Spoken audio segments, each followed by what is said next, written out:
Commander Jake Morrison stood on the bridge of the Earth defense ship Valiant. His eyes stayed fixed on the holographic display in front of him. The display showed 37 alien vessels entering Earth's solar system. These were not friends coming to visit. These were enemies. The Krell Dominion had sent a message 3 months ago. The message was simple and direct.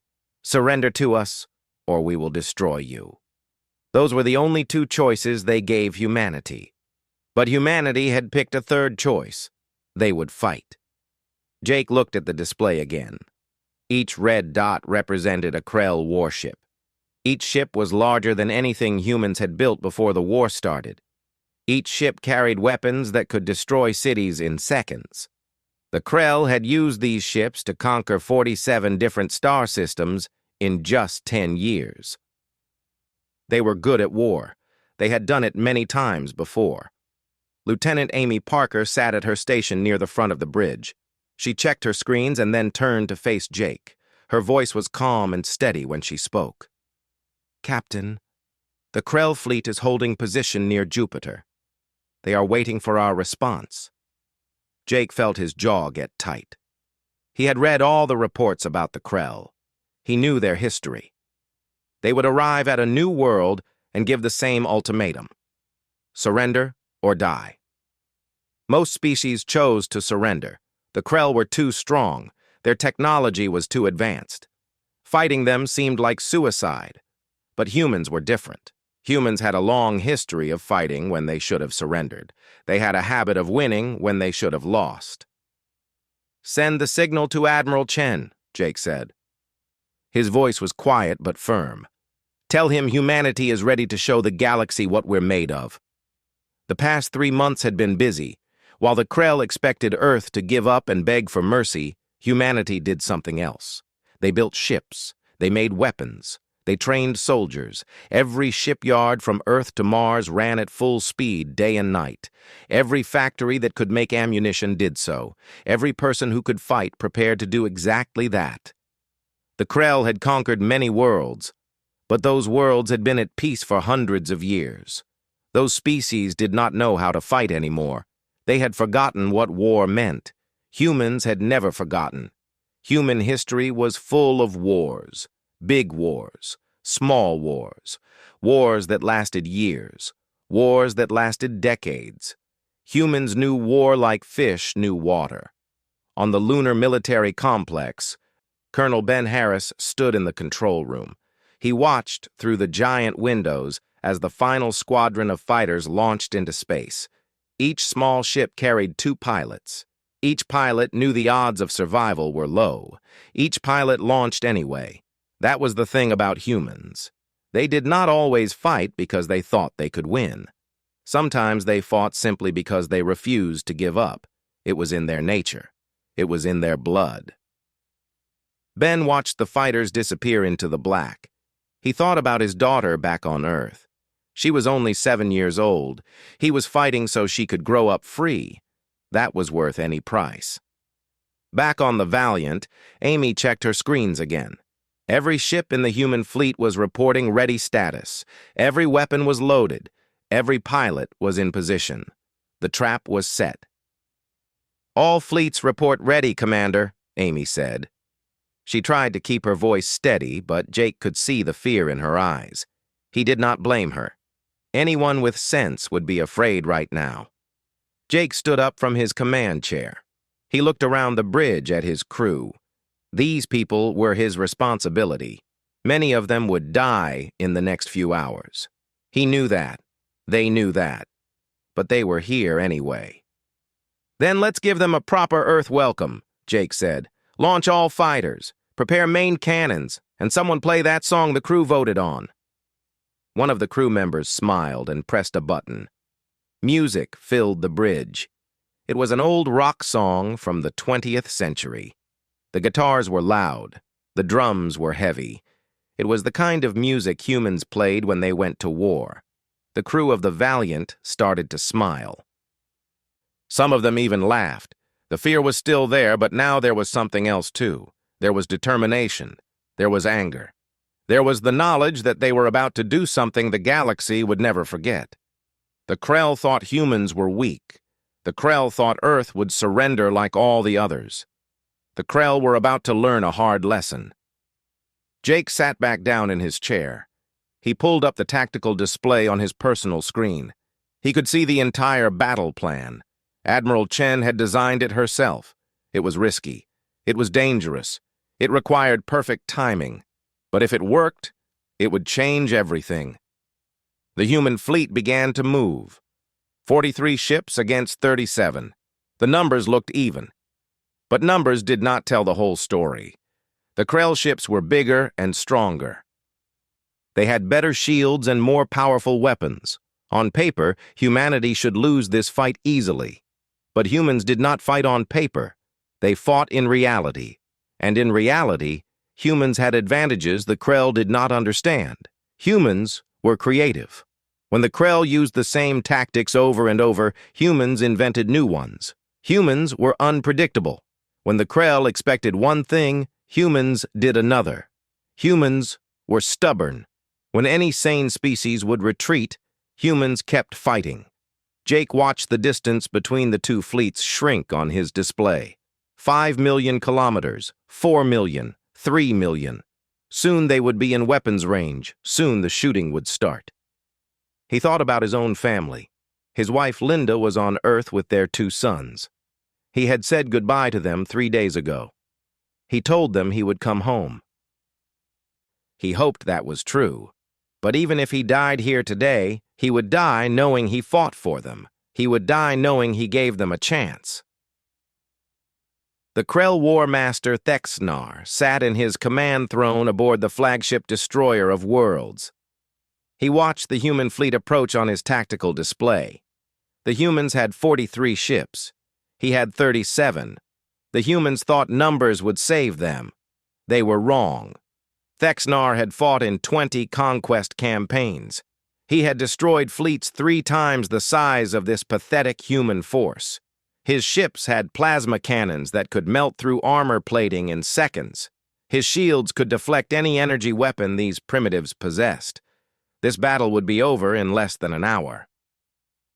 Human fleet approaching weapons range, his tactical officer reported. The officer's voice showed no emotion. That was the Krell way. Emotion was weakness. "Hold fire," Thexnar commanded. "Let them come closer. I want to destroy them all in one strike. I want the humans to see their death coming." But Admiral Lisa Chen was not a fool. She commanded the human fleet from the bridge of the Earth defense ship Independence. She had spent 2 months studying every battle the Krell had ever fought. She watched recordings. She read reports. She analyzed their tactics. She found their patterns. The Krell always did the same thing. They waited until the enemy was close. Then they fired all weapons at once. They relied on their superior firepower to win. It worked against species who fought the same way. But Lisa had no intention of fighting their way. She looked at the tactical display on the Independence Bridge. The distance was shrinking. 2 million kilometers, 1,500,000, almost time. "Now," Lisa whispered into her communication device. What happened next shocked every Krell warrior in their fleet. The human ships did not fire their weapons. Instead, they released thousands of small objects into space. The objects looked like pieces of metal. The Krell sensors scanned them and classified them as debris, not a threat. By the time Thexnar realized the truth, it was too late. Those pieces of metal were not debris. They were missiles. Small missiles with simple guidance systems. Each missile had a metal core and a rocket engine. Nothing fancy, nothing high-tech, just metal moving very fast. The Krell shields were built to stop energy weapons, lasers, plasma beams, particle cannons. The shields were very good at stopping those things. But the shields were not designed to stop solid objects moving at near light speed. That was an old way of fighting, an ancient way. No civilized species used kinetic weapons anymore. Humans were not civilized, not in the way the Krell understood the word. The first missile hit the Krell destroyer Red Death amidships. The missile was only 1 meter long and weighed 50 kilograms, but it was moving at 1/10 the speed of light. When it hit, it punched through the shield like it was not there. It went through the armor like paper. It exited the other side of the ship. The destroyer broke in half and exploded. 2 seconds later, 2 more destroyers died the same way. Then 3 cruisers took hits. Then a battleship. The missiles kept coming, thousands of them, each one targeted by an independent guidance system. Each one programmed to hit weak points. The Krell fleet fell into chaos. Ships tried to evade, but the missiles adjusted course.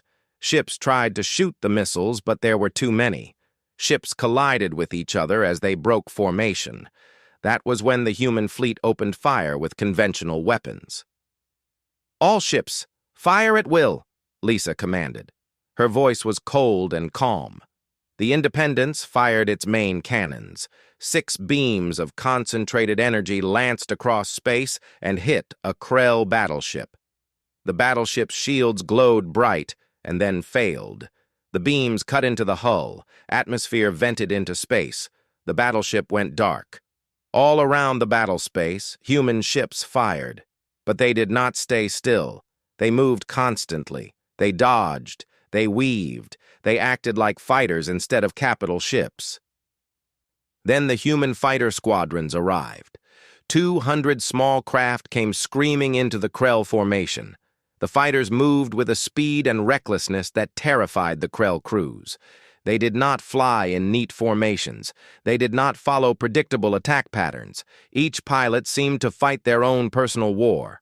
Lieutenant Chris Palmer was one of those pilots. He flew his fighter between 2 Krell destroyers.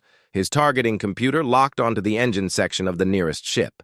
He fired. His cannons tore into the engine assembly. The destroyer began to spin out of control. "That's for threatening my kids," Chris muttered. He smiled inside his helmet. He had twin daughters back on Earth. They were 5 years old. He was fighting to protect them. That made him dangerous in a way the Krell could not understand. Chris pulled his fighter up and around. He came at another Krell ship from above. The Krell never expected attacks from above. They thought in 2 dimensions. Humans thought in 3. Chris fired again. Another hit. Another damaged ship. All across the battle space, human pilots did the same thing. They took risks that should have killed them. They made maneuvers that should have been impossible. They fought like people who had nothing to lose and everything to gain. Thexnar watched his tactical display with growing horror. 7 of his ships were destroyed. 17 more were damaged, and the humans had only lost 3 ships. This was impossible. This was not how battles worked. "All ships, focus fire on their flagship," Thexnar ordered. "Kill their command ship and the rest will fall apart." 10 Krell ships turned their weapons on the Independence. Energy beams and plasma bolts filled space. The Independence took hit after hit. Its shields glowed bright. Alarms sounded on the bridge. "Shields at 40%, the tactical officer reported. Lisa nodded. She had expected this. "Return fire, all weapons, target their flagship." The Independence fired everything it had. So did 5 other human ships that moved to protect their flagship. The combined firepower hit Thexnar's ship like a hammer. The destroyer of worlds shook. Systems failed.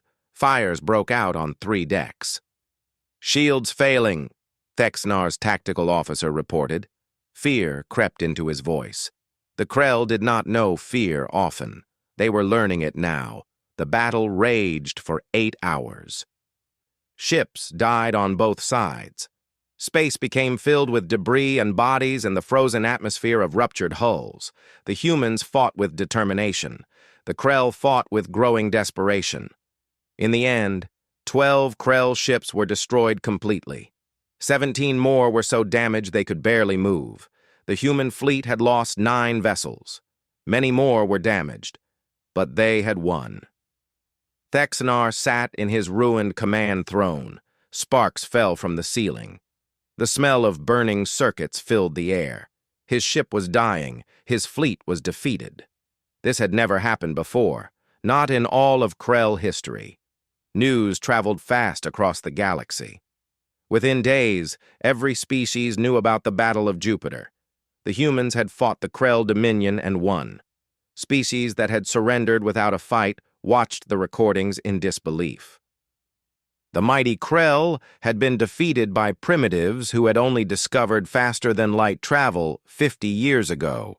The Galactic Council called an emergency session. The Council was a coalition of dozens of peaceful species. They had all surrendered to the Krell at some point.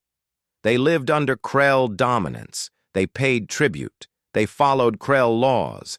They had accepted this was how things were. Now a single human woman walked into the Grand Council chamber. Ambassador Kate Williams wore a simple black suit. She carried no weapons. She had no guards. But every alien in that chamber watched her with a mix of fear and hope. The chamber was huge. It was built to hold representatives from 70 different species. Some walked on legs, some floated, some slithered. Every shape of life imaginable was present. Kate walked to the center of the chamber floor. Above her, in circular tiers, the council members watched. The Vexitari moderator activated his translation device. He was an ancient being with 3 eyes and skin like old leather. He had led the council for 40 years. "The council recognizes Earth," he announced. His voice echoed through the chamber. Kate took a breath and spoke. Her words were translated instantly into 70 languages. "Thank you. I'm here with a simple message. Humanity will not surrender to the Krell. We will fight them on every front, in every system, and we invite any species tired of living under their threat to join us." The chamber erupted. Some species cheered, others shouted in anger, others sat in shocked silence. The Saurian delegate stood up. Ambassador Kresh was a large reptilian being. His species had been under Krell control for 30 years. He looked down at Kate from his seat high in the chamber. "Your species fights well, human," Kresh said. His voice was deep and growling. "But you do not understand the scope of Krell power. They will return with 5 fleets, 10 fleets. They will not stop until Earth is ash." Kate looked up at him. She did not show fear. She showed something else, defiance. "Then they'll learn what total war means," Kate said. "You see, the Krell fight to conquer. We fight to survive. There's a difference." The chamber went quiet. Every being present understood what she meant. The Krell fought for territory, for resources, for glory, but humans fought for something more basic. They fought for their homes, their families, their freedom. That kind of fighting was more dangerous. While diplomacy happened in the council chambers, Commander Jake Morrison was already leading a strike force deep into Krell territory. The Valiant and 6 other ships moved through space at high speed. They were not waiting for the Krell to attack again. They were taking the fight to the enemy. "Entering Krell mining system," reported Lieutenant Dan Foster from the navigation station. Jake studied the tactical display. The system had 3 large ore processing stations. The Krell mined rare minerals here. They used those minerals to build their ships. If those stations were destroyed, the Krell shipyards would run out of materials. The system also had minimal defenses, just a few patrol ships. The Krell had never needed strong defenses in their own territory. No one had ever attacked them at home before. "All ships, weapons free," Jake commanded. "Hit them hard and fast. Show them that nowhere is safe." The human ships swept into the system like wolves among sheep. The Krell patrol ships tried to respond, but they were too slow, too unprepared. The human ships destroyed them in minutes. Then the Valiant turned its guns on the first processing station. The station was huge. It was bigger than a city. It had thousands of workers inside. Jake knew this, but war was not kind. "Fire!" he ordered. The Valiant's main cannons fired. The beams hit the station's reactor core. The station exploded in a ball of light and fire. The second station died the same way, then the third. The entire raid lasted 20 minutes. Then the human ships jumped back into faster-than-light travel and disappeared. By the time Krell reinforcements arrived, there was nothing left but debris and bodies. That was the first raid. It was not the last. Over the next 2 months, human strike forces hit Krell facilities across a dozen systems. They destroyed mining stations. They wrecked supply depots. They ambushed transport convoys. Each raid was quick and brutal. Get in, hit hard, get out. The Krell had never fought an enemy like this. They were used to big battles, fleet against fleet, winner take all. But the humans refused to fight fair. They used guerrilla tactics. They struck at weak points. They made the Krell afraid in their own space. In the Krell Dominion capital, Supreme Commander Vexthor stood in the war room. He was the highest-ranking military officer in the entire Dominion. He had conquered 15 star systems personally. He had never lost a battle in 40 years of service. Now he watched the reports come in. Another mining station destroyed. Another convoy ambushed. Another patrol fleet wiped out. The humans were making fools of them. Vexthor smashed his clawed fist on the war table. The metal dented under the impact. "How are these primitives doing this?" he roared. "They should be defeated. They should be begging for mercy." His chief strategist stood nearby. Drax was a scarred veteran who had fought in 30 campaigns. He had learned to be careful around Vexthor when the commander was angry. "They do not fight like civilized species, Commander," Drax said quietly. "They take risks that should result in their destruction, yet somehow they survive. They learn from every engagement. They adapt faster than we can respond." Vexthor turned to face him. His eyes were cold and angry. "Then we will teach them the cost of defying the Dominion. How many ships do we have available?" Drax checked his data pad. "The Grand Fleet has 300 warships ready for deployment. That includes 5 Planet Killer-class vessels." "Assemble them all," Vexthor commanded. "Every single ship. We will jump to Earth and turn their homeworld into a monument to our power. We will show the galaxy what happens when primitives dare to resist." Drax nodded. "It will take 2 weeks to gather the fleet." "Then make it happen," Vexthor said, "and send a message to all our conquered worlds. Tell them to watch. Tell them to see what happens to those who fight back. Tell them the age of human resistance ends in 2 weeks." Back in the council chambers, Kate Williams received word of the Grand Fleet assembling. She immediately contacted Admiral Chen on Earth. "They're coming with everything they have," Kate said. The holographic communication made her look tired. 300 ships, 5 planet killers. They want to make an example of us." Lisa Chen sat in her office on the lunar military complex. She looked at the fleet disposition reports on her desk. Humanity had 68 combat ships ready, against 300. The odds were worse than Jupiter. The Krell Grand Fleet was a sight that had broken the will of countless civilizations. 300 warships assembled in formation at the edge of the Sol system. The fleet included 5 planet killer ships. Each planet killer could destroy a world by itself. Together, they could turn Earth into lifeless rock in a matter of hours. It was the largest military force the Krell Dominion had deployed in a century. No species had ever survived an attack by the Grand Fleet. Most surrendered as soon as they saw it coming. On Earth, sirens wailed across every city. The detection systems had picked up the Krell fleet the moment it arrived. Everyone knew what was coming. Admiral Lisa Chen stood in the command center deep under the lunar surface. Around her, holographic displays showed every ship in humanity's defense fleet. 68 ships. That was all humanity had. 68 ships against 300. General Paul Henderson stood beside her. He commanded all ground forces on Earth. He was a big man with gray hair and tired eyes. He had fought in 3 wars before this one. He thought he had seen everything. He was wrong. "Well," Paul said quietly, I suppose it's time we showed them why you never corner a wounded animal. Lisa allowed herself a small smile. It was not a happy smile. We've sent the signal to all allied species. Let's see who has the courage to stand with us.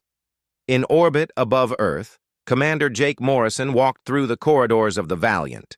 The ship had been repaired after the Battle of Jupiter. New armor plating covered the hull. New weapons had been installed. But Jake knew it would not be enough. Not against what was coming. He saw the determination on every crew member's face. They knew the odds. They knew most of them would die today. But they were here anyway. That was the thing about humans. They did not run when death came calling. They stood and fought. Lieutenant Amy Parker fell into step beside him. She had been with Jake since the beginning. She had survived Jupiter. She probably would not survive this. "Think we can pull off another miracle, Commander?" she asked. Jake thought about it for a moment. Then he shook his head. "We don't need a miracle. We just need to make it too expensive for them to continue. Make them bleed for every meter of space. Show them that conquering Earth means sacrificing so much that their empire will crumble." Amy nodded. She understood. This was not about winning. This was about making the price too high. The Krell Grand Fleet entered the solar system with Supreme Commander Vexthor at its head. He stood on the bridge of his flagship, the Fist of Dominion. It was the largest warship ever built. It carried weapons that could destroy moons. Vexthor expected to see the human fleet massed near Earth in a desperate final defense. That was what every other species had done. But his sensors showed something different. The human ships were scattered throughout the solar system. Some were near asteroids. Some were hiding behind moons. Some were positioned near orbital stations. It looked chaotic. It looked like they had no plan at all. "They're in disarray," his tactical officer reported. "They don't even have a proper formation. Their fleet is broken up into small groups." Vexthor felt uneasy. His instincts told him something was wrong. The humans had been clever so far. Why would they abandon tactics now? Why would they scatter their forces? "Advance," he ordered, but he added, "Maintain defensive formations. Watch for traps." The Grand Fleet moved forward in a massive wall of ships, 300 vessels moving as one. It was beautiful and terrifying at the same time. That was when the ambush began. The scattered human ships were not in disarray. They were positioned to create crossfire zones. Every group of ships covered a specific area of space. When the Krell fleet moved into range, they would be hit from multiple directions at once. But there was more. Those orbital stations the humans had been hiding near suddenly activated. They were not stations at all. They were massive railgun batteries. Each one could fire a metal slug the size of a car at near light speed. And those asteroids many human ships had been hiding behind suddenly came alive with rocket engines. Humanity had spent 2 months turning dozens of large asteroids into guided missiles. Each asteroid was the size of a building. Each one had been fitted with thrusters and guidance systems. Each one was aimed at a Krell capital ship. "All ships execute Plan Hammer," Admiral Chen transmitted from the command center. The human fleet attacked from every direction at once. The railgun batteries fired. Metal slugs tore through space at incredible speed.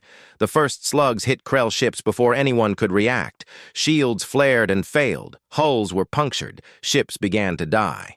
Then the asteroids arrived. The Krell point defense systems tried to shoot them down, but asteroids were big and heavy. They were hard to stop. The first asteroid slammed into a Krell battleship at high speed. The impact was like a nuclear explosion. The battleship broke apart. Debris spread in all directions. More asteroids hit more ships. The Krell formation fell into chaos. Ships tried to evade, but the human fleet was everywhere. Fighter squadrons emerged from hidden positions. They targeted the 5 planet-killer ships. If those ships reached Earth, the war was over. The battle became hell. Space itself seemed to burn as thousands of weapons fired at once. Energy beams crossed back and forth. Missiles filled the void. Ships exploded in balls of fire that burned for seconds before the vacuum snuffed them out. The Valiant took a direct hit from a Krell plasma cannon. The beam punched through the shield and burned into the hull. Half the ship lost power. Fires broke out on 4 decks. Over 300 crew members died instantly. Jake Morrison found himself in auxiliary control. The main bridge was gone. He could smell burning plastic and fried circuits. His hands were cut and bleeding, but he was alive. "Damage report," he called out. A young ensign looked up from her station. Her face was covered in soot. "Main power is gone. We're running on backup. Weapons at 30%. Shields are offline." Jake nodded. "Then we use what we have. Target that cruiser off our port side. Fire everything." The Valiant fired its remaining weapons. The shots hit the Krell cruiser and tore into its engines. The cruiser went dark and began to drift. All across the battle space, similar scenes played out. Human ships fought even as they died. Crews kept firing until their ships exploded around them. No one surrendered. No one ran. The battle raged for 18 hours. It was the longest single battle in human history. By the end of the first hour, 20 Krell ships were destroyed. By the end of the 5th hour, 60 were gone. But human ships were dying too. The Valiant survived. Barely. Many others did not. The war lasted another year after the Battle of Sol. Historians would call it the Great Liberation War. The Krell Dominion fought desperately to hold on to its empire. But the galaxy had changed. The balance of power had shifted. Humanity's defiance had sparked something across the stars. It had given hope to species that had lived under Krell rule for decades. World after world rose up in rebellion. Weapons that had been hidden away for years came out of storage. Soldiers who had thought they would never fight again picked up arms. The Galactic Council formed a true military alliance. Humanity became the tip of the spear. Human tactics, human aggression, human refusal to accept defeat. These things became the model for the entire alliance. Commander Jake Morrison, now promoted to admiral, led the combined fleet in a series of campaigns that pushed the Krell back to their core systems. The Valiant had been rebuilt again, stronger this time, better armed. It had become a symbol of resistance across the galaxy. Everywhere the Valiant went, oppressed species took heart. Jake stood on the bridge of his ship and looked at the tactical display. The fleet under his command included ships from 20 different species. Humans flew alongside Saurians. Vextari destroyers moved in formation with Earth cruisers. The alliance was real now. It was strong. "All ships report ready, Admiral," Lieutenant Amy Parker said from her station. She was a full lieutenant commander now. She had earned that rank through blood and fire. Jake nodded. "Then let's finish this. Set course for the Krell homeworld." The final battle would take place above the planet where the Krell Dominion had started. It was fitting in a way. The Empire would end where it began. Admiral Lisa Chen commanded the main assault force from the Independence. The ship had been upgraded with new weapons and shields. It had survived 4 major battles. It would survive one more. Lisa watched as her fleet entered the Krell home system. Hundreds of ships moved in perfect formation. This was no desperate defense. This was an invasion. The hunters had become the hunted. The Krell had assembled every remaining warship they possessed. 200 vessels defended their homeworld. It was a strong force, but it was not enough. Not anymore. "All ships engage at will," Lisa commanded. The battle began. But it was different from the Battle of Sol. This time, the Alliance had superior numbers, superior tactics, and most importantly, they had momentum. They were winning, and everyone knew it. Krell ships fought bravely. They were defending their home after all. But bravery was not enough. The Alliance fleet tore through their defenses. Human kinetic missiles, Saurian plasma torpedoes, Vextari energy beams. The combined firepower was overwhelming. On the surface of the Krell homeworld, Supreme Commander Vexthor stood in his throne room.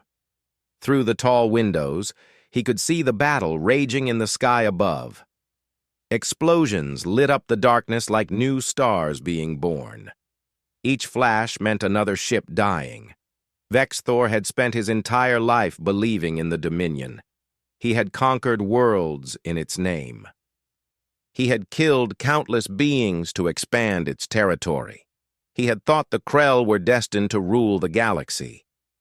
Now he watched that dream burn in the sky above his head. A holographic communication activated in front of him. Ambassador Kate Williams appeared. She looked older than she had a year ago. The war had aged everyone. "Supreme Commander," Kate said. Her voice was formal, professional. "Your fleet is defeated. Your empire is broken. It's time to discuss terms." Vexthor wanted to refuse.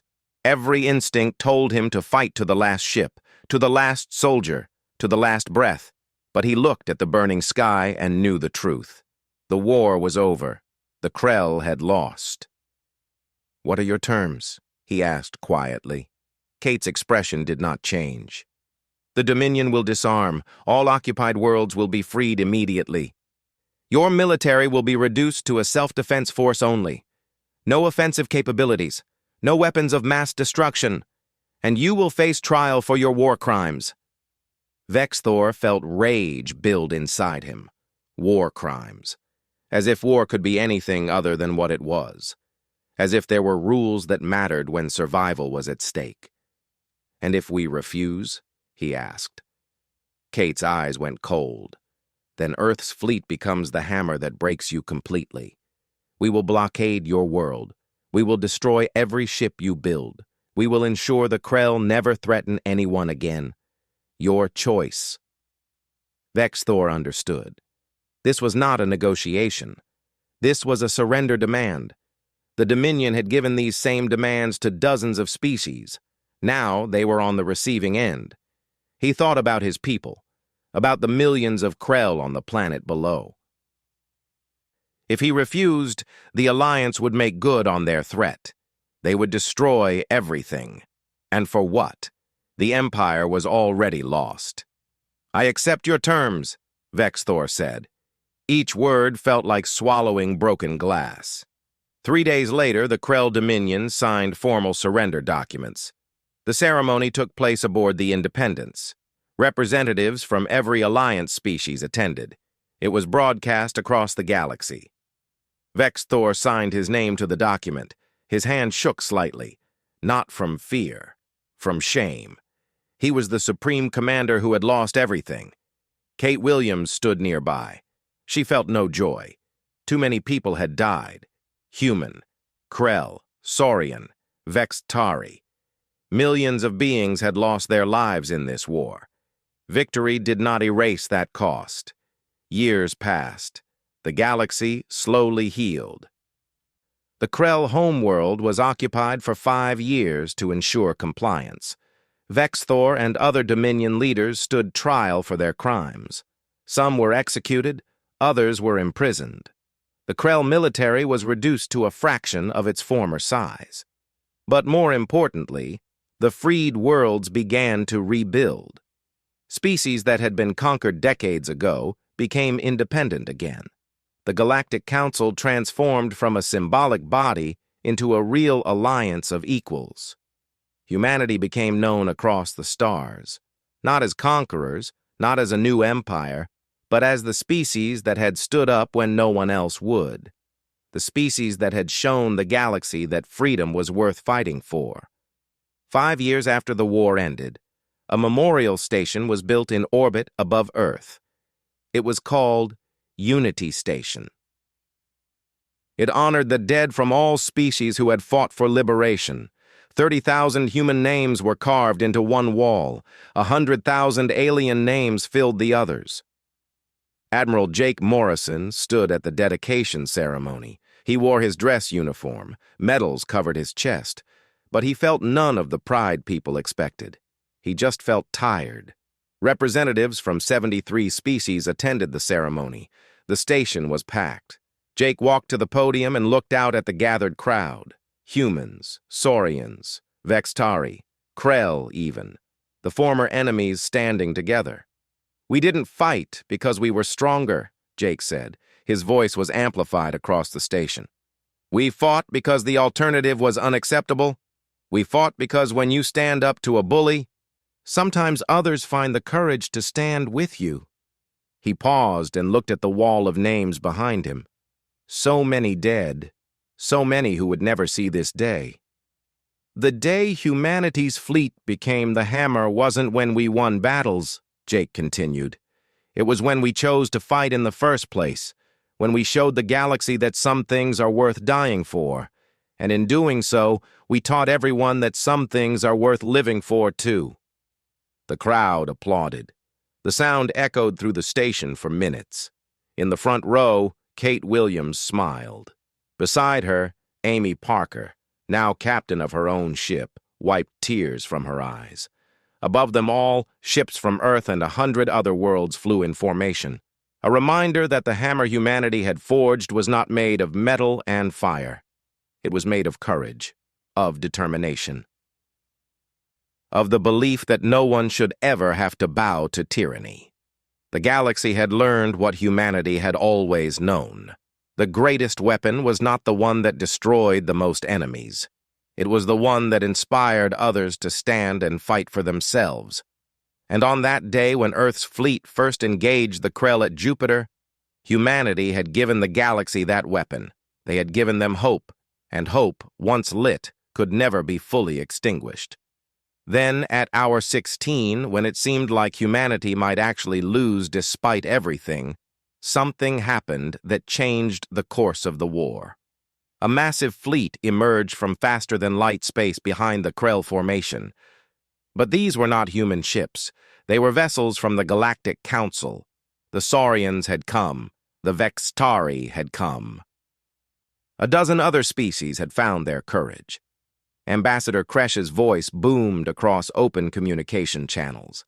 This is the Saurian fleet to all Council forces. The humans showed us that tyranny only survives when good people do nothing. Today, we fight. Supreme Commander Vexthor saw his tactical display fill with hostile contacts. Over 100 new ships. His fleet was trapped between the humans and the Council forces. For the first time in Krell history, the Grand Fleet was outnumbered. All ships retreat, Vexthor ordered. He could not believe he was saying the words. But he had no choice. If he stayed, his entire fleet would be destroyed. The Krell fleet broke formation and ran. The humans did not pursue. They were too damaged, too tired. But they had done it. They had held Earth. Then we'll have to make it too expensive for them, Lisa said. How many Council species are willing to help? Kate shook her head. Most are still afraid, but the Saurians are considering it. So are the Vextari. If they see us stand and fight, others might join. If we're still alive to see it, Lisa said quietly. Kate smiled. It was a sad smile. That's always been the question, hasn't it? How many of us are willing to die for freedom? All of us if necessary, Lisa replied. Send word to every ship, every soldier, every citizen. The Grand Fleet is coming. We have 2 weeks to prepare. Tell them to make it count. The message went out across Earth and all its colonies. Humanity had 2 weeks to get ready for the biggest battle in their history. 2 weeks to prepare for a fight they would probably lose. But humans had never worried much about odds. They worried about doing what was right, and fighting for their freedom was right. The galaxy watched and waited. Some species hoped the humans would win. Others expected them to die. All of them knew that whatever happened in 2 weeks would change everything. He opened a communication channel to the Dominion homeworld. The transmission would take hours to arrive, but he had to send it. The Dominion had to know the truth. This is War Master Thexnar, he said. His voice was tired, defeated. The humans are not prey, they are predators. Send no more small fleets. If we want to defeat them, we must bring everything we have. He closed the channel and ordered his surviving ships to retreat. As the Krell fleet limped away from Jupiter, the human ships did not pursue. They had won the battle. That was enough for now. On the bridge of the Independence, Lisa Chen watched the Krell leave. She felt no joy. Too many good people had died today. But they had proven something important. They had proven that the Krell could be beaten. She activated the fleet-wide channel. All ships, this is Admiral Chen. Today we showed the galaxy that humanity will not surrender. We showed them that we can fight, and we showed them that we can win. Rest now, repair your ships, mourn your dead, because this is just the beginning. Across the fleet, crews cheered. They had done the impossible. They had defeated the Krell Dominion. The communications officer spoke up from her station. "Commander, we're receiving a transmission from the Krell flagship. They're demanding we surrender immediately." Jake smiled. It was not a happy smile. It was the smile of a man who was about to do something violent. "Tell them we have a counteroffer," Jake said. "Tell them to turn around and leave our solar system. Tell them if they don't leave, we'll send them home in pieces." The communications officer looked surprised, but she sent the message. A few seconds later, she looked up again. "The Krell commander says they're going to destroy us." Jake's smile got wider. "Then I guess we'll find out who destroys who. All ships, prepare to engage.